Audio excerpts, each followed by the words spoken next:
On March 26, 1969, Gregg Allman arrived at the Gray House in Jacksonville. It was the communal home of the Second Coming. Duane Allman, Barry Oakley's band with Dickie Betts that Duane Allman had been sitting in with Butch Trucks and J-Mo. Dickie Betts remembered Gregg walking into the room, backing up and saying, "Jesus Christ, what a band."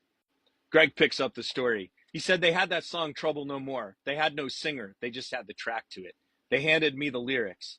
And I mean, it was just so incredible. They got through with it, and I was just standing there dumbfounded.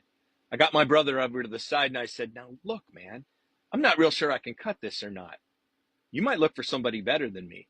And he came all apart, and he said, "You little shit," after I told all these nice people about you. He said it in earshot to them. And he said just the things big brothers can. Made me so mad, I snatched the words out of his hand and said, "Count the damn thing off." Trouble No More by Muddy Waters was the first and at the very last song that the Allman Brothers played. They played it in that room at the Gray House in Jacksonville.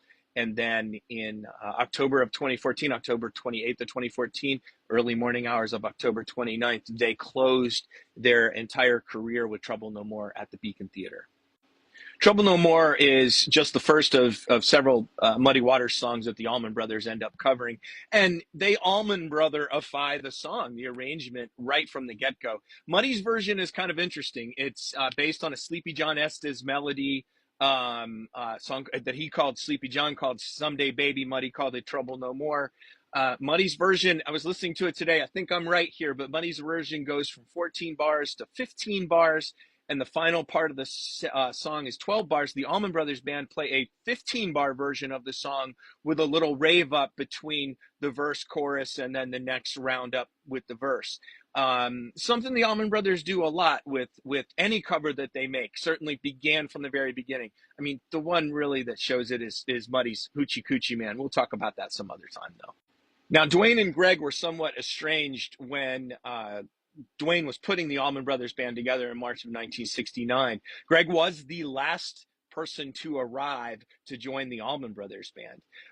And there has been some discussion, and I think there's some truth to this, that Duane was reluctant to call Gregg because they had a bit of a falling out over Hourglass, and Gregg returning to Los Angeles and sort of abandoning the 31st of February project with Butch Trucks.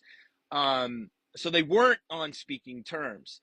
But J-Mo said from the very beginning, Duane had always said, there ain't but one person who can sing in my band, and that's Gregg. So it was foreordained that Gregg was going to sing in Duane's band for sure.